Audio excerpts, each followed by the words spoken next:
Hi, this is Marlon. Today I want to talk about building redundancy in your live streaming event, specifically with the Mevo camera. The first thing you should know is that the Mevo camera already has built into it, when you are live streaming, an option to save your event at the end. So if you're recording at the end of the event, you press the stop streaming, it'll ask you, would you like to save this to the SD card? So the only thing you need to do is to remember to have an SD, specifically a micro SD card that has enough space left on it. Currently I suggest a 32 or 64 gig micro SD card should help you handle all that. And remember to dump it every now and then, and not just to let that card be filled up over and over without taking it off and backing that up. So that's number one. The Mevo has a built-in redundancy in it. The second thing I want to encourage you to do is to, if you have lying around, and many people do, an extra small HD camera. If you have one, pull it out. Maybe you use it for vacations. Simply get a tripod, put it in the back. Don't connect it to anything else, but go ahead and maybe you want to set the lens so that it's shooting wide and you're getting everything.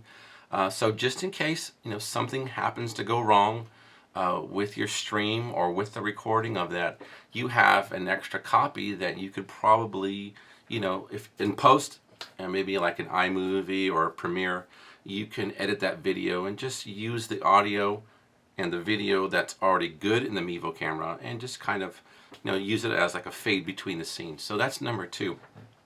A way to build redundancy in your system. And the third way that I want to encourage you is to somehow capture the audio of the event as well. And this really came into play on one of the recent events that I did. I had the Mevo camera, I had the video camera, but the Mevo stream, something happened to it.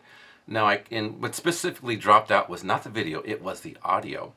And so I went to my backup camera, which was a simple HD camera. I didn't have it connected to the system. And of course the audio on that was using the built-in microphone for the camera.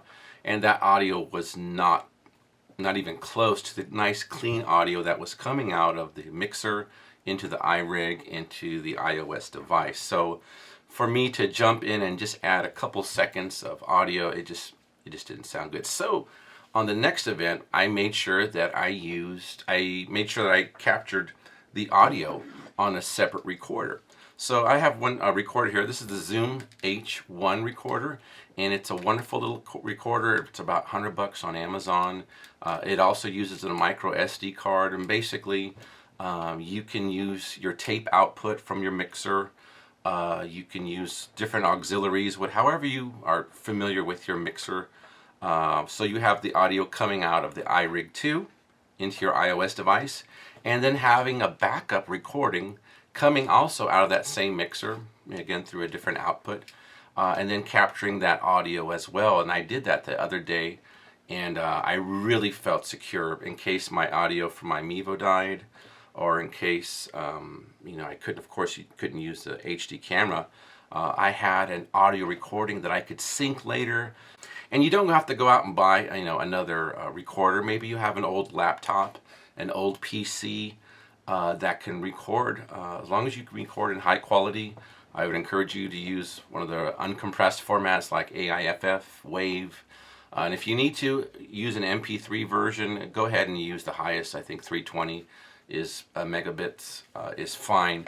And make sure you're also matching the recording audio of the other systems, and I would recommend 48 kilohertz and 16-bit. I don't think you need to do higher, 2496. You could, but again, it's good to have a backup. And so those are my three encouragements and advice that to build some redundancy in your system. You never know what's going to happen, and as long as you're prepared, you'll be able later in post to make sure that the event comes out the way everybody intended. So hopefully that helps you, and I encourage you to keep recording and send any questions or comments you may have. I'd like to answer them and help you.